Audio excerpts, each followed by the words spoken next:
Halo, assalamualaikum warahmatullahi wabarakatuh.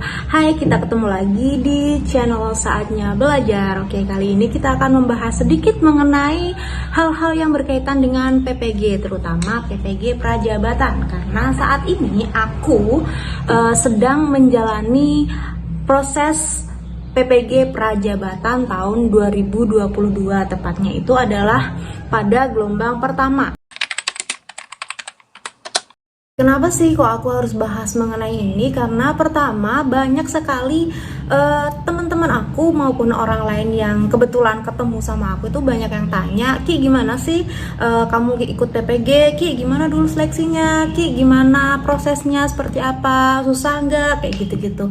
Makanya aku akan coba sharing di sini ke kalian pengalaman aku saat pertama mengikuti maupun sampai saat ini PPG itu seperti apa gitu ya.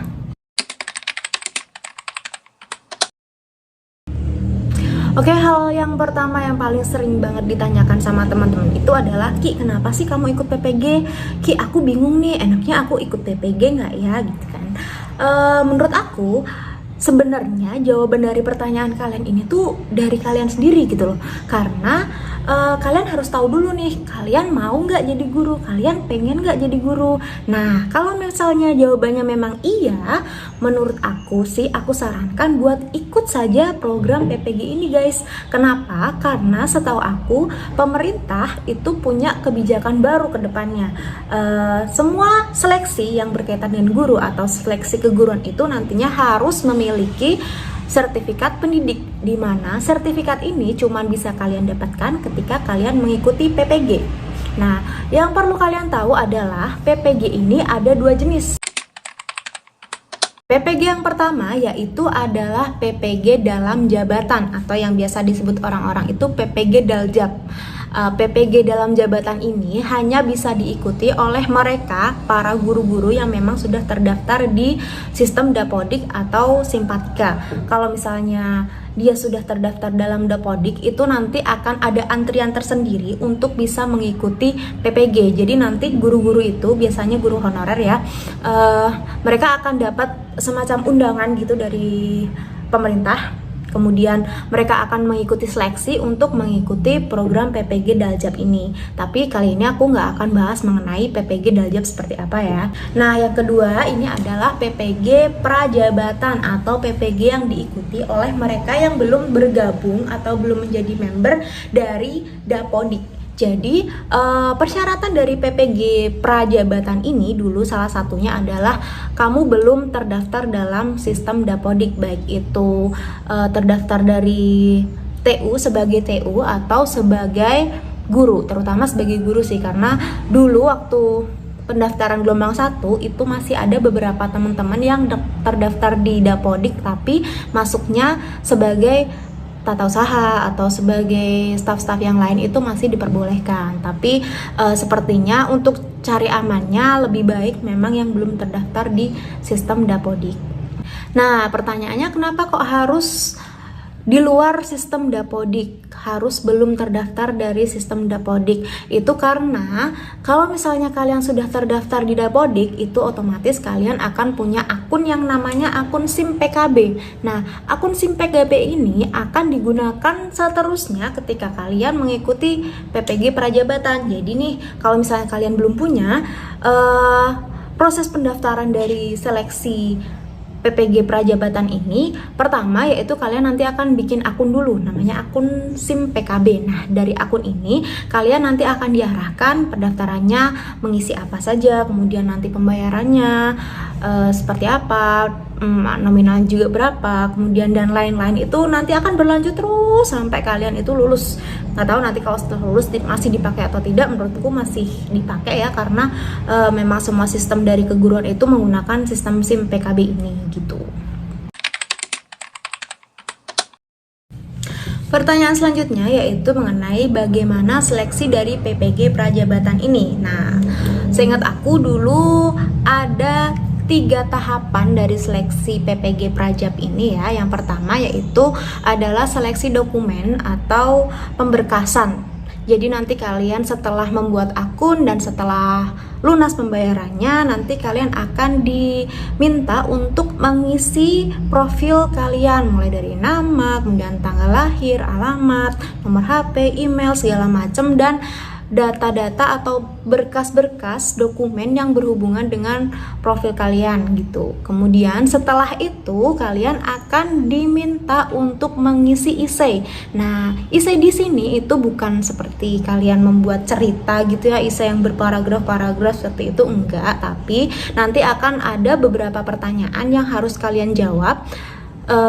Di sini nanti jawabannya biasanya ada misalnya kriterianya itu dari berapa sampai berapa suku kata begitu. Nanti seingat saya tuh sekitar berapa ya, 500 sampai 1000 atau 50 sampai 100 gitu ya, lupa saya.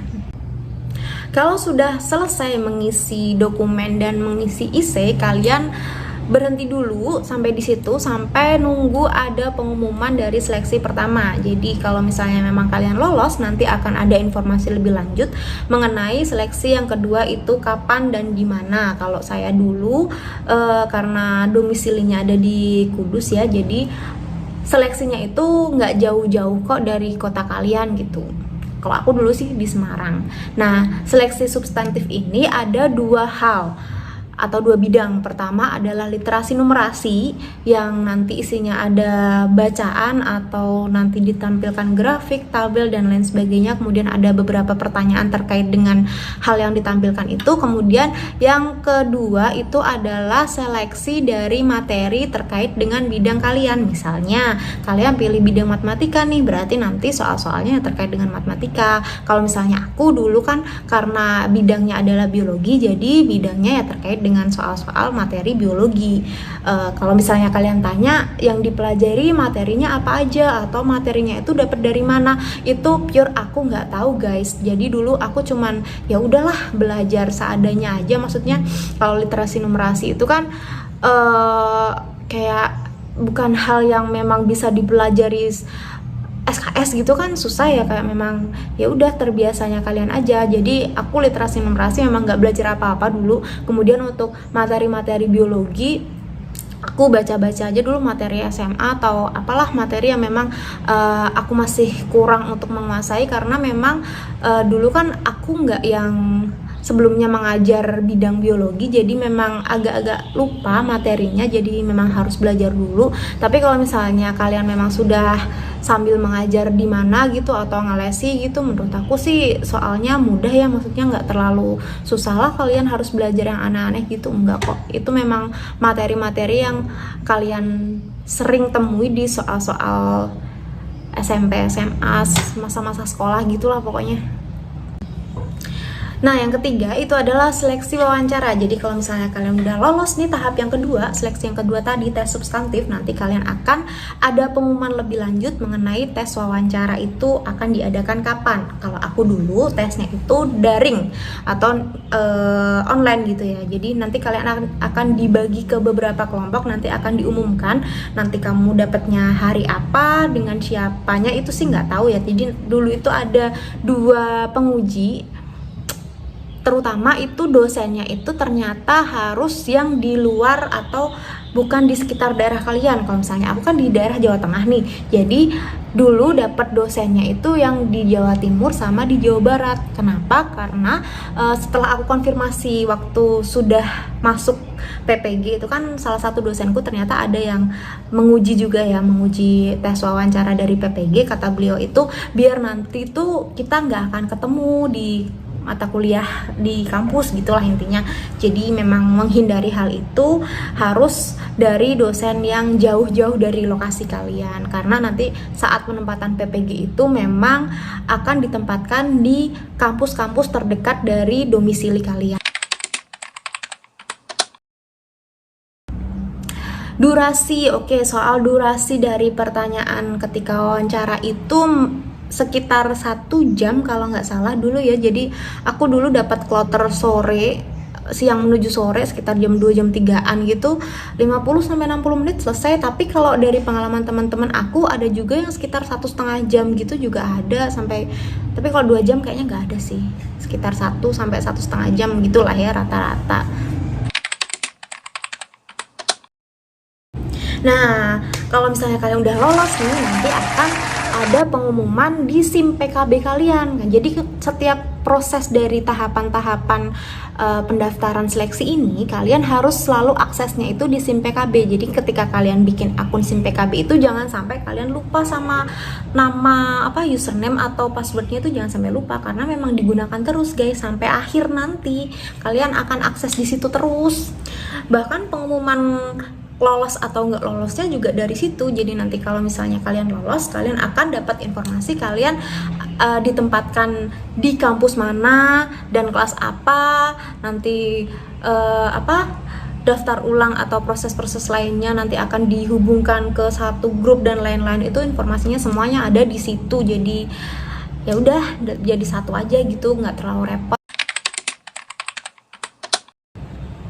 Nah, banyak pertanyaan juga nih, Ki, kalau misalnya ikut PPG itu bisa cuti nggak sih gitu kan? Nah, kalau misalnya kalian mengharapkan cuti seperti cuti kuliah gitu, menurut aku nggak bisa ya, karena PPG itu kan prosesnya selama 1 tahun atau selama 2 semester.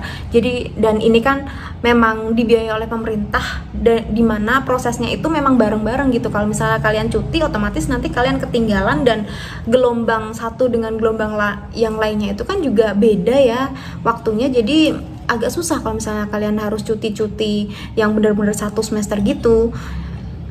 Atau bisa mungkin kalian tanyakan dulu ke kampus kalian ketika kalian diterima. Biasanya nanti akan ada meet gitu ya, forum dari kampus yang memang menyediakan waktu untuk tanya jawab ke kalian.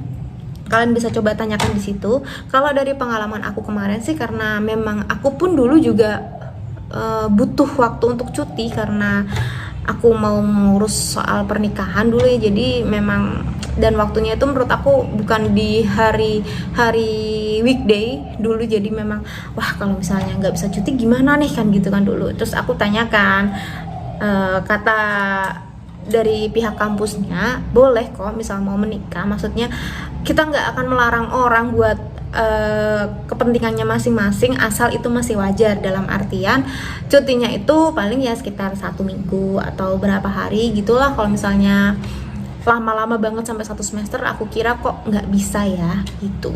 Terus kalau misalnya ada juga yang tanya, Ki, kalau misalnya hamil gimana, kok misalnya melahirkan gimana gitu kan.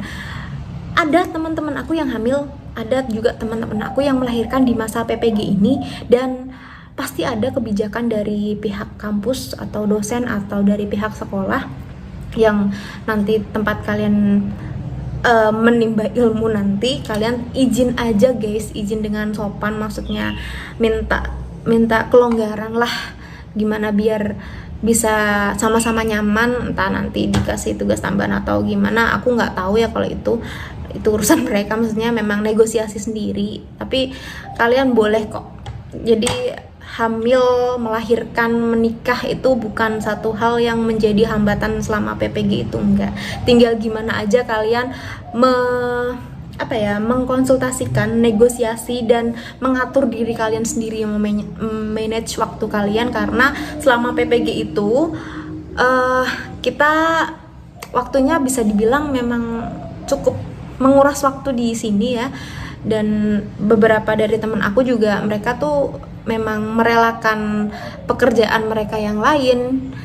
Jadi karena memang nggak bisa disambi-sambi gitu loh. Kalau misalnya memang kalian ada kegiatan lain selain di luar PPG ini, berarti ya kalian, yang penting diri kalian siap gitu aja lah. Kalau misalnya kalian sanggup ya it's okay, nggak apa-apa kok. Yang penting jangan dari pagi sampai sore, karena kalau misalnya dari pagi sampai sore itu kegiatan kita bisa dibilang full, yang nggak bisa diganggu sama kegiatan lain. Susah kalau misalnya kalian kegiatannya pagi sampai sore gitu. Terakhir ya, gimana proses kamu menjalani PPG gitu. Jadi proses PPG itu nanti akan ada 2 semester, di mana semester pertama dan semester kedua itu semuanya itu ada PPL, guys. Kalau misalnya di PPG mandiri yang sebelumnya itu kan setahu aku PPL cuman ada di semester 2 ya. Tapi kalau misalnya yang ini itu PPL ada 2 kali, di semester 1 maupun semester 2. Nah, bedanya apa? Kalau PPL di semester 1 itu masih dibilang PPL terbimbing karena kita nggak mengajar sendiri full, nggak bener-bener dilepas sama guru pamong gitu kan. Guru pamong itu guru yang memang akan ditugasi untuk membimbing kita selama kita PPL di sekolah gitu. Jadi kalau misalnya PPL 1 masih terbimbing, kemudian PPL 2 itu kalian masih ada terbimbingnya di 1 siklus saja, kemudian di siklus-siklus selanjutnya itu memang kalian full bukan dibiarkan ya, tapi masih ada kontrol lah dari guru pamong, tetapi kalian memang diizinkan untuk mengembangkan diri kalian sendiri untuk gimana cara mengajar, gimana cara berkomunikasi dengan siswa maupun warga sekolah yang lain gitu guys. Kemudian bedanya itu juga di pelaksanaan sih. Kalau misalnya di semester 1 itu sistem kuliah dengan maksudnya mata kuliah lain dengan PPL itu dia berjalan beriringan, dalam artian dulu itu 2 hari di kampus kuliah full dari pagi sampai sore, kemudian 3 hari selanjutnya kalau aku dulu Rabu sampai Jumat itu full di sekolah. Jadi kita 3 hari ini nggak ada kegiatan apa-apa di kampus, sedangkan 2 hari di depan itu kegiatannya full di kampus, nggak ada yang di sekolah. Tapi kalau PPL 2 itu sistemnya blok kalau aku. Kalau di kampusku yang awal itu adalah kita habisin dulu materi perkuliahan, jadi Senin sampai Jumat itu full di kampus dari pagi sampai sore. Dan setelah itu kalau misalnya memang materi sudah habis, baru kita diterjunkan ke sekolah masing-masing. Itu nanti juga full dari Senin sampai Jumat di sekolah, jadi kita nggak ada nih kegiatan di kampus sama sekali. Kemudian minusnya yang kedua itu ketika sistem blok adalah ada beberapa materi atau pertanyaan soal-soal kegiatan lah yang memang terkait dengan kalian PPL 2. Jadi kalau misalnya udah ada tugas mengenai itu sedangkan kita aja belum PPL 2, gimana cara menyelesaikan ya kan? Kalau itu nanti tergantung dengan dosen kalian masing-masing, maksudnya bisa disiasati dengan PPL 1 atau memang harus menunggu baru bisa diisi atau bisa dikerjakan setelah kalian terjun di PPL 2. Semua itu nanti tergantung komunikasi dengan dosen aja, nanti tinggal diatur gitu guys. Menurut aku kayaknya cukup segini aja ya pertanyaannya, kita udah cukup lama nih bincang-bincangnya. Jadi nanti kalau misalnya memang masih ada pertanyaan yang kalian ingin tahu dan belum terjawab di video ini, bisa kalian komen di bawah ini atau bisa kalian tanyakan langsung di Instagram juga boleh, nanti insya Allah akan aku bales gitu ya. Oke, sekian dulu guys. Terima kasih sudah mendengarkan sharing-sharing aku kali ini. Kita ketemu di video selanjutnya. Wassalamualaikum warahmatullahi wabarakatuh. Dah. Terima kasih sudah menonton. Jangan lupa like, komen, dan subscribe. See you adik-adik.